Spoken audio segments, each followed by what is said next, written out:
തലശ്ശേരിയിൽ നഗരസഭ ആരോഗ്യ വിഭാഗം നടത്തിയ പരിശോധനയിൽ ഹോട്ടലിൽ നിന്ന് പഴകിയ ഭക്ഷണം പിടിച്ചെടുത്തു. പുതിയ ബസ് സ്റ്റാൻഡിന് സമീപത്തെ ഹോട്ടൽ ലാഫെയറിൽ നിന്നാണ് പഴകിയ ഭക്ഷണം പിടികൂടിയത്. വ്യാഴാഴ്ച രാവിലെ നഗരത്തിലെ ഹോട്ടലുകളിൽ senior public health inspector B റെജീനയുടെ നേതൃത്വത്തിൽ നടത്തിയ പരിശോധനയിലാണ് പുതിയ ബസ് സ്റ്റാൻഡിന് സമീപത്തെ ഹോട്ടൽ ലാഫെയറിൽ നിന്ന് പഴകിയ ഭക്ഷണം പിടികൂടിയത്.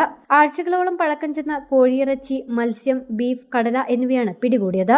ഇവ പ്ലാസ്റ്റിക് കവറിൽ പൊതിഞ്ഞ് ഫ്രിഡ്ജിൽ സൂക്ഷിച്ച നിലയിലായിരുന്നു. ഹോട്ടലിന് പിഴയും ചുമത്തി. നഗരത്തിലെ 8 ഹോട്ടലുകളിലാണ് പരിശോധന നടത്തിയത്.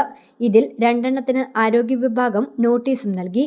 തലശ്ശേരി നഗരസഭാ പരിധിയിൽ അതുപോലെ കണ്ണൂർ ജില്ലയുടെ വിവിധ ഭാഗങ്ങളിലും മഞ്ഞപ്പിത്തം പടർന്നു പിടിച്ചതിൻ്റെ അടിസ്ഥാനത്തിൽ നമ്മൾ ഡേ സ്ക്വാഡും അതേപോലെ നൈറ്റ് സ്ക്വാഡും വളരെയധികം ശക്തിപ്പെടുത്തുകയും അതിൻ്റെ അടിസ്ഥാനത്തിൽ വിവിധ സ്ഥാപനങ്ങൾ, കച്ചവട സ്ഥാപനങ്ങൾ, അതുപോലെ ഭക്ഷണം കൈകാര്യം ചെയ്യുന്ന വിവിധ സ്ഥാപനങ്ങൾ, ഹോട്ടലുകൾ, ബേക്കറി, കൂൾ ബാർ ഉൾപ്പെടെയുള്ള പരിശോധനകളും കർശനമായി നടപ്പിലാക്കി വരികയാണ്.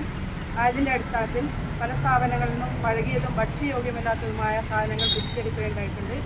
അതുപ്രകാരം അവർക്ക് ആവശ്യമായ പിഴ ഈടാക്കിക്കൊണ്ട് തുടർന്നും കർശന പരിശോധനകൾ തുടർന്നും നടത്തുമെന്ന് അറിയിക്കുകയാണ്. നഗരസഭയുടെ ഹെൽത്ത് സ്ക്വാഡ് നിരന്തരം നൈറ്റിലും അതേപോലെ തന്നെ ഡേ സ്ക്വാഡായിട്ടും ഒരുമിച്ചുള്ള പ്രവർത്തനമാണ് ഇപ്പോൾ നടത്തിക്കൊണ്ടിരിക്കുന്നത്. അതിൽ ആവശ്യമായ എല്ലാവിധ നടപടികളും നമ്മുടെ ഭാഗത്തു നിന്നുണ്ടാവുന്നതായിരിക്കും.